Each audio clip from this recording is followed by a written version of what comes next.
Buongiorno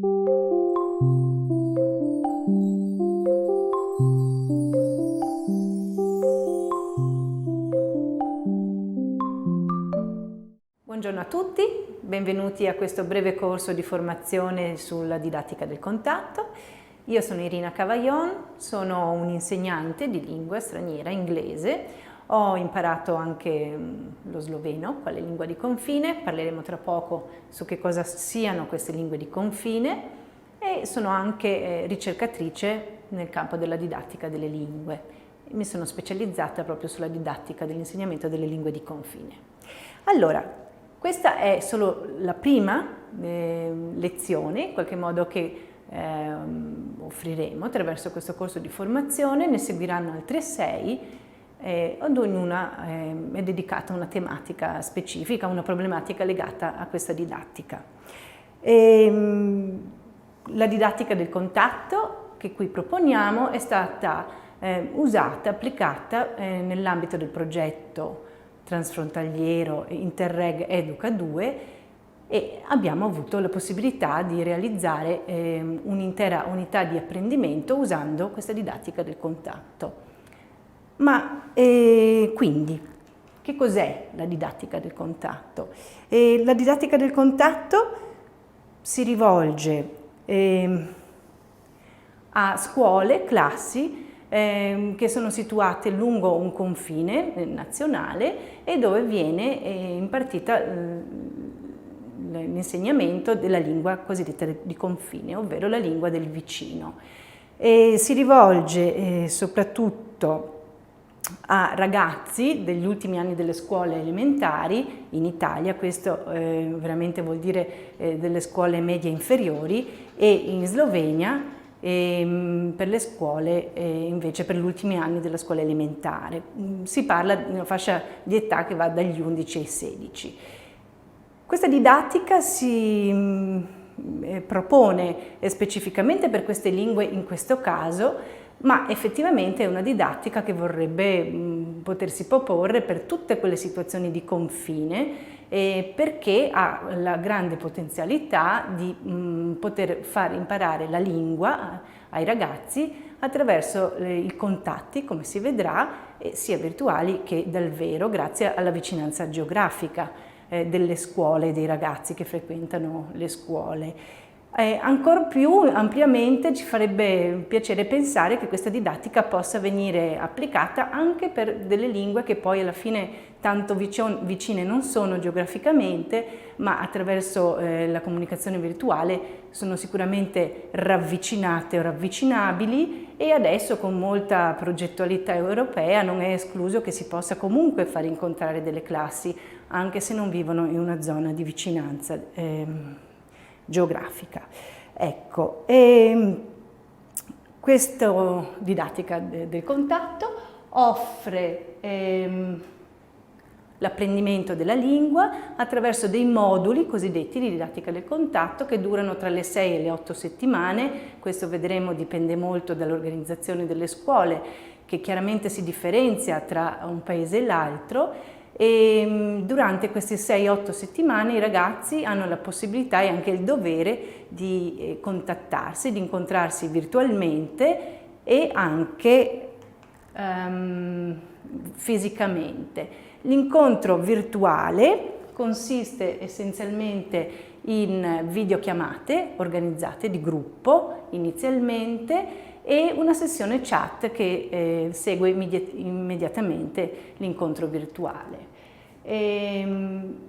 L'incontro dal vero si realizza attraverso una giornata dedicata alla visita di una delle due scuole, e tanto più che il modulo di didattica del contatto è consigliato che si possa realizzare 2 volte all'anno, in modo che si possa per ogni modulo andare a visitare una scuola che partecipa.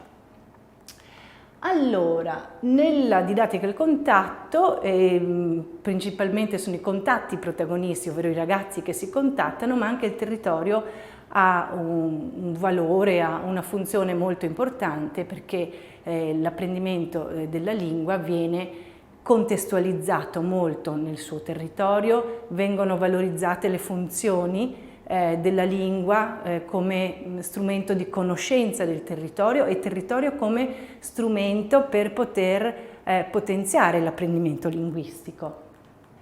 La cornice teorica di questo approccio è molto complessa, molto ampia. Si è partiti dal voler rispondere a una domanda essenzialmente sociolinguistica, cioè come poter avvicinare i ragazzi che imparano le lingue di confine, che imparano una lingua del vicino in una situazione di vicinanza geografica, come possono impararla meglio, in modo più motivato. Però si è visto anche la necessità poi di andare ad indagare anche altri campi, quello della psicologia delle relazioni per esempio in modo importante, capire come gli adolescenti si approcciano a un apprendimento linguistico o come socializzano per esempio anche in una situazione cross-culturale. Molti gli studi interculturali che ci hanno aiutato a definire questa cornice teorica, molti documenti europei che riguardano l'educazione plurilingue essenzialmente,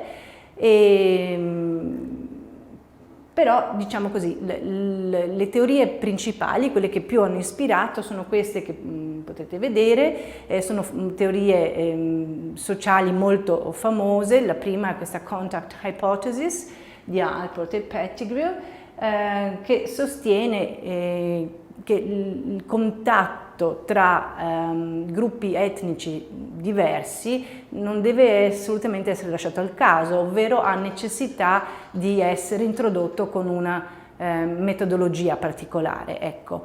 Un altro concetto importante per questo approccio didattico è quello dell'integrativeness di Gardner, che l'ha applicato all'acquisizione delle lingue, in cui sostiene questa integrativeness è quella parte della parte più motivazionale nell'apprendimento linguistico legato al desiderio di incontrare la cultura e le persone che parlano la lingua che vado ad apprendere. Ecco, è un concetto importante perché dà una valenza assolutamente di integrazione all'apprendimento linguistico e non solo un apprendimento strumentale per fare delle cose con la lingua. Altro concetto importantissimo è quello della sensibilità interculturale, che non è così una sensibilità naive, è un livello di comprensione dell'altro, un avvicinarsi a un'empatia culturale che anche segue degli stadi precisi e a cui possiamo avvicinare i ragazzi osservando i loro comportamenti in queste varie fasi. Per ultimo qui ho indicato un testo di Michael Byron, che è un linguista che si è occupato essenzialmente di educazione interculturale nell'apprendimento linguistico ed è stato molto ispirante. È un vecchio testo ormai, però tratta in modo particolare gli incontri tra ragazzi che parlano gli uni la lingua degli altri e quindi l'apprendimento linguistico attraverso questi scambi, queste visite. Nella cornice teorica, per quanto riguarda le teorie dell'apprendimento, in modo importante dobbiamo dire che si tratta di un approccio contestualizzato nel costruttivismo o nel sociocostruttivismo, dove è valorizzato il lavorare insieme, cooperativo, ma soprattutto il co-costruire, cioè nulla è dato, ma i ragazzi partecipano a questo apprendimento con le loro idee, con le loro proposte e con questo approccio appunto di scoperta e non di prendo quello che mi dici che è, voglio vedere, verificare se effettivamente queste cose che mi vieni a dire sono possibili. Ed è chiaramente un approccio possibile solo perché è molto esperienziale, i ragazzi fanno vere esperienze di lingua.